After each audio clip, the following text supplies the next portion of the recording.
আমাৰ দলৰে TMB meeting হয়েছিল, প্ৰত্যেক টিএমবি সদস্যসকলে আহিছে, দুই এজন মেম্বাৰৰ বাদে প্ৰত্যেক টিএমবি সদস্যসকলে উপস্থিত আছে।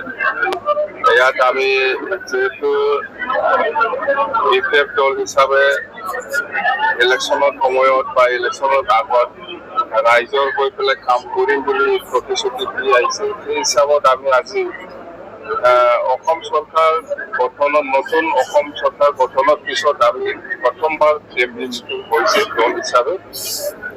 আৰু ইয়াত আমি এই আমাৰ যিটো বিটিচি অঞ্চলত ছাত্ৰ ছাত্ৰীসকলৰ কাৰণে যিসকলে মেট্ৰিক পৰীক্ষা বা যিসকলে 12 পৰীক্ষা দিব ফাইনেল, সিহঁতক আমি এই গৰম দিনৰ ভিতৰত ছামাৰ কোচিং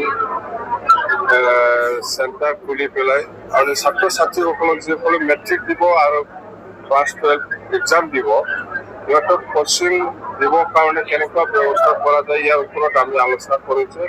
মুঠতে এক মাহ আমি দলৰ হৈ পেলাই হওক বা চৰকাৰীভাৱেই হওক ছাত্ৰ ছাত্ৰীসকলক কোচিং কেম্প আমি বনাম প্ৰতিখন জিলাত, মানে এৰিয়া হিচাপে, জিলা বুলি নহয়, যেনেকৈ প্ৰয়োজন সেই হিচাপত ক্লাছ 10ৰ ষ্টুডেণ্ট, 11 ষ্টুডেণ্ট আৰু 12 ষ্টুডেণ্টসকলক আমি কোচিং চেণ্টাৰ খুলি পেলাই কোচিং কৰিম। ডিপাৰ্টমেণ্টটো ছ'চিয়েল চায়েন্স থাকিব, মেথছ থাকিব, এনেকুৱা ইংলিছ, এনেকুৱা 4টামান ডিপাৰ্টমেণ্ট, মেজৰ ডিপাৰ্টমেণ্টটো লৈ পেলাই আমি কোচিং চেণ্টাৰ কৰিম। এইটো হ'ল।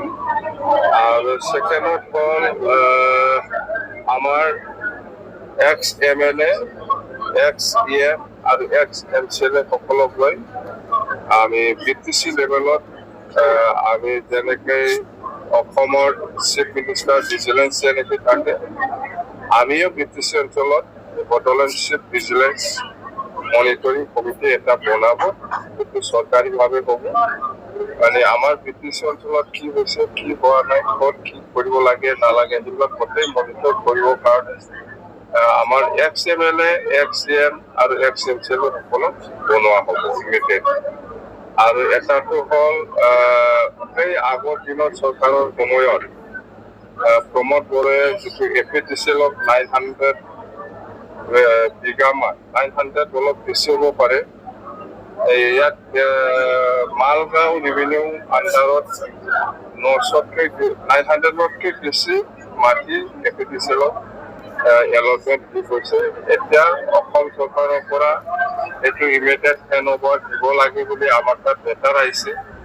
তো আমি আলোচনা কৰিছে, আমি এই 900 চামথিং বিঘাত যিমান জাতি জনগোষ্ঠী আছে, সম্প্ৰদায়ৰ মানুহ আছে, ইয়াত মই যিমানটো জানো মুছলিম সম্প্ৰদায়ৰ আছে আৰু কিছু হয়তো ৰাজনৈতিক ফেমিলিও আছে।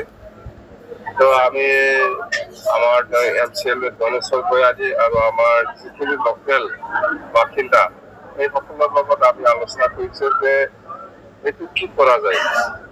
এতিয়া গভৰ্ণমেণ্ট অফ আছামে যিটো APTCLক ইমিডিয়েটলি হেণ্ড অভাৰ দিব লাগে বুলি আমাৰ ৰিকুৱেষ্ট লেটাৰ আহিছে, এই হিচাপত আমি আলোচনা কৰিছোঁ। তো আলোচনা আমাৰ কথা হৈছে যে আমি এই ইফেক্টেড ফেমিলিসকলক আমি ক'ত শ্বিফ্ট কৰিব লাগে,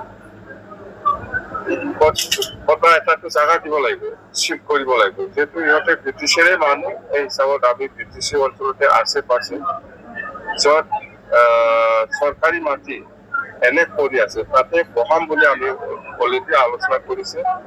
আৰু ইফেক্টেড সকলক কি ফেচিলিটি দিব লাগে সেইটো চৰকাৰী নিয়ম হিচাপে আমি দিম।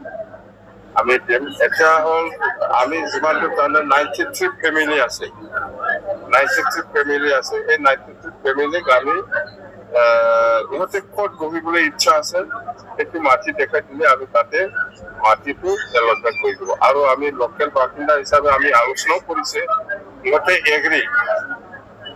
আমি কৈছোঁ যে আপোনালোকে জাগা চইচ কৰক ক'ত বহিব, এই হিচাপত আমি মাটিটো এলটমেণ্ট দিব। এই হিচাপত ইহঁতে আমাক অতি সোনকালে ইহঁতে ক'ত বহিবলৈ ইচ্ছা আছে সেইটো আমাক জনাই দিব। সৰ্বজৰা নহয়, এইটো মালগাঁও। এইটো সৰ্বজৰাটো নহয়, এইটো মালগাঁও, এইটো চাপৰ। আমাৰ বিটিচি ইলেকশ্যনত আগত চাপৰ অঞ্চলত বিটিচি চাপৰ অঞ্চলত আপোনালোকে ইলেকশ্যন হৈছে বুলি শুনিছে। ইয়াতে লাগালাগি আমাৰ বিটিচি অঞ্চলত 900 কিলোমিটাৰ। তো আমি কৈছো এই সময়ত যে আমাৰ বিটিচি অঞ্চলত ইলেকশ্যন কৰিব নালাগে। যদি দৰকাৰ হয় আমি এই ফেমিলিসকলৰ লগত আলোচনা কৰি কিন্তু আমি মাটি ক'ত বহাব, ইহঁতক ক'ত চিফ্ট কৰিব, সেইটো ফাইনেল কৰাৰ পিছত ইহঁতক আমি ইয়াৰ পৰা তাতে চিপোৱাৰ পিছত এই মাটিটো আমি চম্ভাই দিম বুলি অসম চৰকাৰত আমি অলৰেডি জনাই দিছো। আগত ইহঁতক চেটেল কৰিম আমি ক'ত বহাব। এইটো হোৱাৰ পিছত এই মাটিটো আমি এপ্লিকেশ্যনক আমি পঠাই দিম।